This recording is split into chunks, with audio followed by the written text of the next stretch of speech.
that'll give us a pretty nice rim. So we sort of throw, let's call it a sort of a flat bottom bowl. Yeah, and you can just decide on the height of the edge. You know what, I can get a little bit.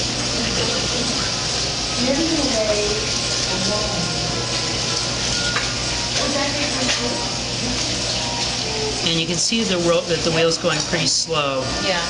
And that's really because there is so much centrifugal force at the rim that it can really do some weird things. So just slow down.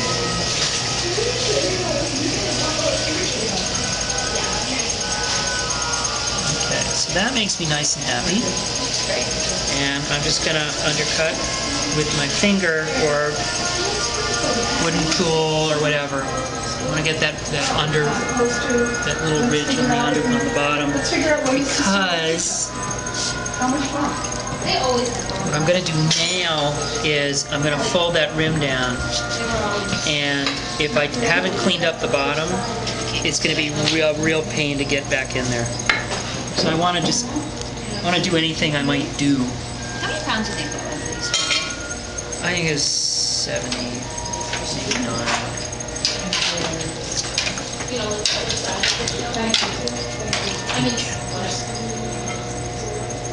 It's a little air bubble over here.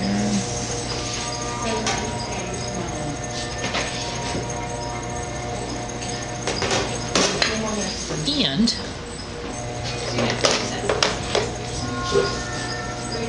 so now I'm going to take a metal rib, and again I'm using that because I don't want to put water into the clay now. I need it to start drying up as much as possible.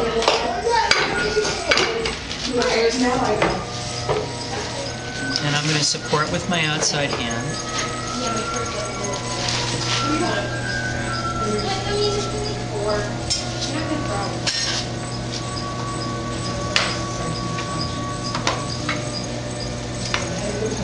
Flare a little.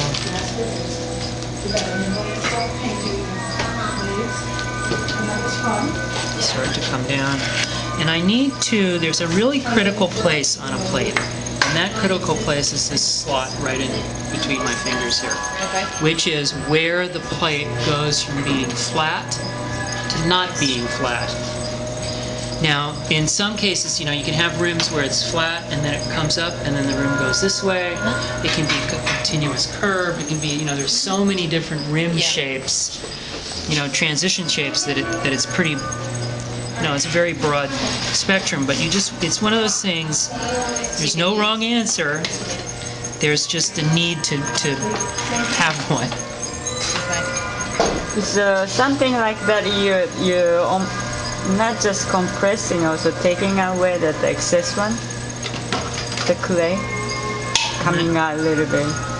Yeah, we're just spreading it down, sort of flattening the rim down. The other big issue with plates is that more than many other things, you really need to think a little bit about what you want it to look like at the end. Okay. Meaning when it's been glazed and comes out of the kiln. And the reason is because of the following. If I put marks, I put a heavy-duty mark on the surface of this plate, it's going to be big. It's going to be a big mark because there's a lot of surface. And so if I put that mark, it's really going to mean that the plate is kind of about that mark. That the glaze, it's like, okay, then my glaze is just going to be a simple, straightforward, something that breaks nicely across an edge kind of plate or kind of glaze. Whereas if I make a complex mark, then I'm going to use, so that's a complex mark, or I leave it like this. And then I do whatever I happen to feel. So what kind of mark? You mean like just sort of, just some texture? Well, so marks would be, one kind of mark would be to just do a spiral, something that emphasizes the turning of the plate, the turning of the wheel.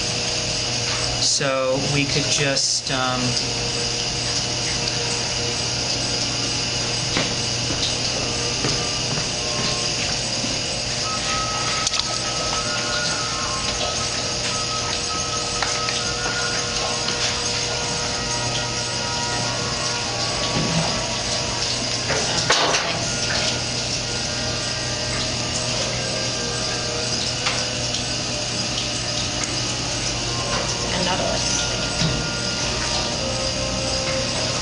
we could just bring something like that out,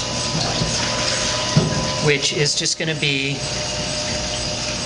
that's going to be relatively subtle in a sense that this is just, it's just kind of there. Other marks could be lines drawn across in some kind of,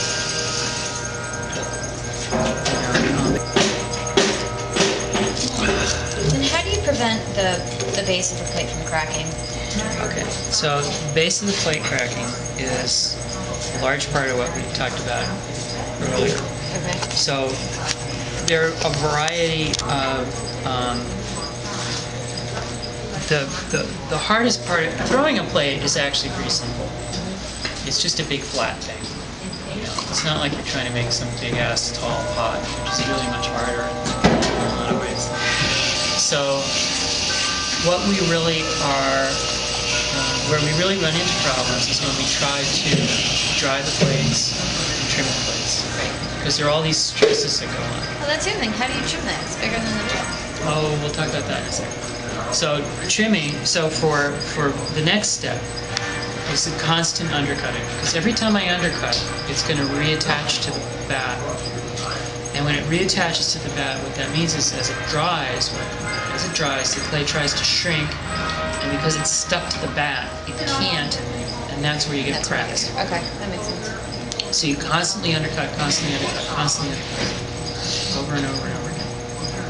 Gradually your plate will start to dry, probably at the rim first, which is why you want to keep wrapping it, because as you keep wrapping it, moisture from the center will start to sort of migrate to the outside. But you come in, if you're coming in for the day to do some work, you unwrap your plate, you leave it unwrapped, you undercut it, you leave it unwrapped, you check on the rim every once in a while. If the rim really starts to dry out, just put plastic around the rim, leaving the center unwrapped so it can dry for as long as possible in the open air. Eventually, you should reach a point where this doesn't really feel sticky. It's still wet, but it's not sticky, and this is pretty dry. And what you'll do at that point is you'll undercut again. You're going to go get another bat. You'll put that bat on top of this plate. Hold them both like this, and you'll flip it. Do not pick the plate up. If you pick the plate up, you are encouraging it to warp.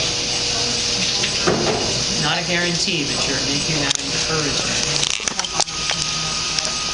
Get a piece of wood, fiberboard, something that absorbs moisture.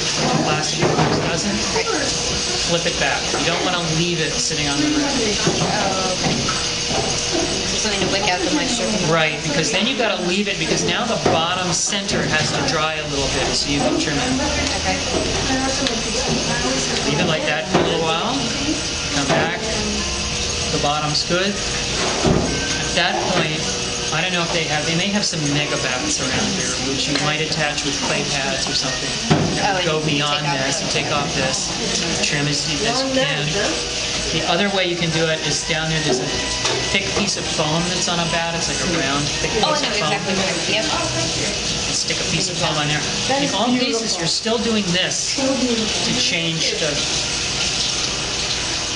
orientation and not pushing it. Okay. You really want the least possible amount. Okay. That's it.